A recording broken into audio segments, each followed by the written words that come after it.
sleeping in bed. No more back thinking, time for thinking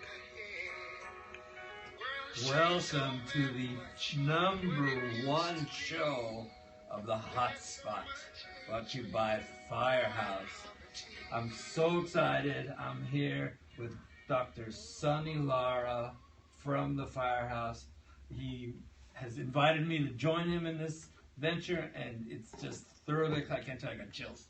Chills you can't see because we can't zoom in yet. But anyway, tell me about where we're going with this. What's so exciting about this, Roy, we get to tell the stories stories that have never been told, of champions. We always say they're a champion in the making. These are champions that have been developed. They were called champions from the beginning, and Firehouse helps develop, brings the champion out of them.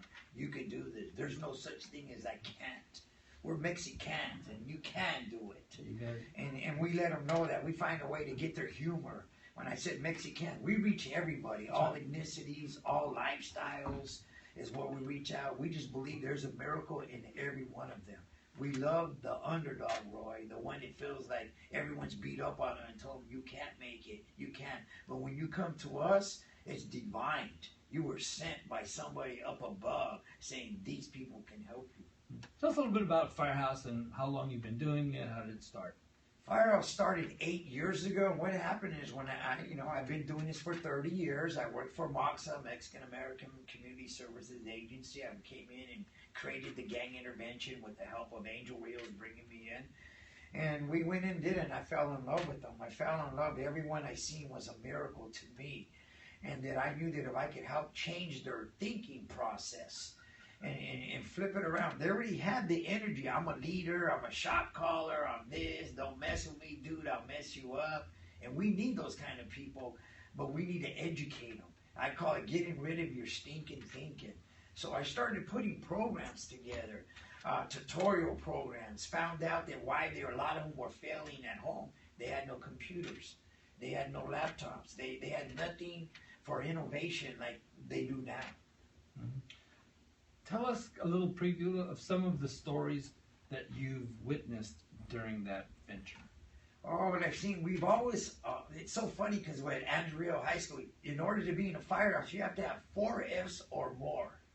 4 Fs or more. And, that was the odds, and we got them to believe. And you know what? The song that I put in their heart and got them to see that Fs turn into Ds, Ds turn into Cs, Cs turn into Bs, and Bs turn into As. And they said, you make it sound so easy. I go, because it is. I go, the miracle is in your beginning that you walk through our doors. When you come through our doors, we don't need to hear your story. We just need to know how can we help you. We have the tools that you need. In the 30 years that you've been doing this, there's a lot of miracles. Talk about some of the miracles that have happened, like from the beginning of, having kids come out of incarceration and doing just great things. The biggest one was getting them out of gangs, the mediation of getting them out. I did time in 6 different prisons. I entered juvenile hall at 12 years old as being uncontrollable, kicked out of schools and that. But I was the guy that it was easy just to 86 me. There's a word to use, 86 me, kicked out. Mm-hmm. And the reason why it was, they had no programs to work with us. Everything is, maybe, he's not all there upstairs. It has nothing to do. Those are cop-outs. Every life has value, and we have to be willing to take the time to analyze them, you know what I'm saying, and figure out what do we need to do. And I never beat them up. If you walk in the Firehouse, and it's a handshake is what we're known for. And people say, we don't understand you. Even when we get in trouble, you shake our hand. I said, because I don't hate you. I just can't allow you to keep doing the behavior you're doing here. See, and that's why I talk to you. Say, tomorrow's another day. Not a week, not a month. You're ridiculous punishments. And we let them know, man, you're special in your own way. Why? I said, you know why? Because you can do what I can't do, and I can do what you do. So it doesn't make me better than you or anyone better than you, because there's people that think that they're better than you, but you can do what they can't do, right? And they go, yeah. So there's the greatness. Where does the name Firehouse come from? Firehouse is a name, honestly, Roy, I got it in prayer. God gave me the name Firehouse.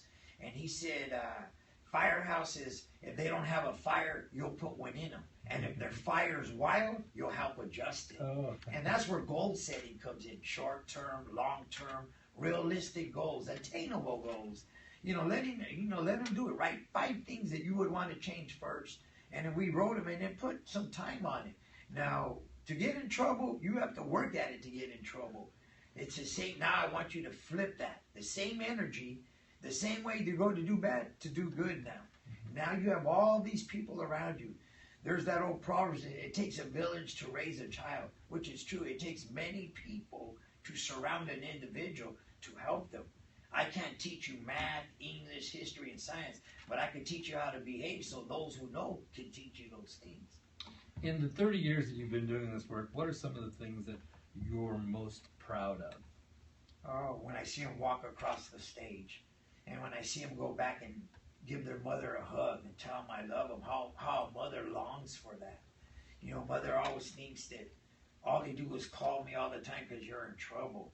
What it is, one flower. It's nice to get a dozen, but one flower to take home. You know what that's telling? I'm thinking of you, I love you, and it's special. And I've had mothers crying, calling me. And I thought I did something wrong. They said, what did you do to my son? I said, what do you mean? He came home, he hugged me, he gave me a kiss and told me he loved me. I said, oh, that, okay. And you said walk across the stage.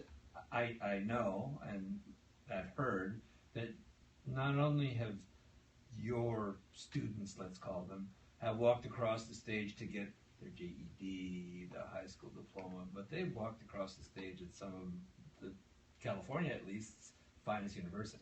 That's right. Stanford University won. We still know where she's at to this day. And then we have 3 out of Santa Clara University, and we have about almost 30 maybe from San Jose State University, a lot of them from De Anza College, Evergreen College, Berkeley College. A lot of them came out because we believed in them. We got them to believe in themselves, and the rest was history. We helped them get the scholarships, the grants, letting know there's a free ride for minorities who have a B plus and over. See, and I said, you got to get that B. You're close, but you need a B plus and that for 2 years. Your junior year and your senior year, and you could qualify for almost any scholarship. And I'm like, wow, I didn't know this. So we inform them of what they don't know. Mm-hmm. And I'm sure most of these students were not necessarily on that track when you found them. Oh, they were down 50 credits, 60 credits. Some of them, we set up night school for them. I remember one girl, she had to go to night school her last year for 5 days. Go to school Monday through Friday, go to night school Monday through Friday, and graduate on time. Their challenges, and they say, I can catch up. So if you can catch up, that means you're going to have to hit them books. The funny thing about students, I always ask them, how many did your homework but didn't hand it in? Almost everyone puts their hand up somewhere down the road. And I said, why? You did the hardest part of it was to do the homework. Is it because you don't want to be cool in front of everybody? What is it? And they start to laugh, And we know a lot of it has to do with low self-esteem. If I do it, they're going to think I'm a nerd, I'm a bookworm. I said, ain't nothing wrong. You ever find out what a nerd, a bookworm makes as a living? And then they laugh about it. So people who are watching might say, you know what, how can I help this man bear more fruit? You could help us. They can help us with their financial support as you go up on our website. Firehouse, it tells you how to donate, or also even with volunteers. We're at the Firehouse Training Center right now, and this is what we train them. We help them set goals, short-term, long-term, realistic. We teach sons and daughters how to get reconnected with mom and dad. Dysfunctional is what the world calls them. But I'm a strong believer, Roy, wherever there's a problem, there's always a solution. Wherever there's a question, there's always an answer. We at Firehouse, we will search it together to get you that answer and get you what you need. So out there, a lot of people say, man, I'm working, I'm busy. A lot of them give donations. Some have to give. Check us out. We're not saying you have to, but find out your dollars will help us turn another young man and woman's life around forever and impact their future generation of their children. Mm-hmm. Just dream a little bit, and you know, for people who are watching this first show of the Hotspot, what do you see happening in the future? Well, I see us expanding to other cities, just like a YMCA or a Salvation Army, how they're in every city. Firehouse needs to be in every city because of all the different kinds of youth that are out there. One thing we learned is you got to understand culture. When you deal with an Asian, an African American, a Samoan, a Latino, a Mexican American versus a Mexican national, you know, that's the thing that gets me right away, because they get a Spanish-speaking person, they think they're getting the Mexican American, and you're not. When I was growing up, we weren't allowed to speak Spanish. Right. They would kick you out of school. You would get in trouble. There were some consequences, and now it's a second language here where I don't know it, so my workers know it. And that's what I love, that we're able to never be ashamed of who you are, where you came from, what you used to be, because at Firehouse, we believe in transformation. All right. And I know we're going to run out of time here in a second, but you are going to have this everywhere, and you're already being invited to start in other parts of the country. Yes, we're already in Denver, Colorado. We're sitting down talking about getting that together. We're looking at Modesto. We're looking at Tracy. We're looking at Stockton, who are calling us. San Francisco. I'm working with some people. We're just throwing it out there a little bit. And, you know, there's a lot of it. It's like Firehouse is like Baskin Robbins. There's 31 flavors at Baskin Robbins. Firehouse might not be for everybody, but it's for somebody. And we believe in changing because we see the changes of them. We take them to the snow. We take them camping, horseback, places they never did. Bowling, that is here that they never even do. We expose them to new memories. All right. Well, that's going to do it for our first version of the Hotspot. If you feel compelled to help, just check us out on thefirehouse.org, and we'll see you next time.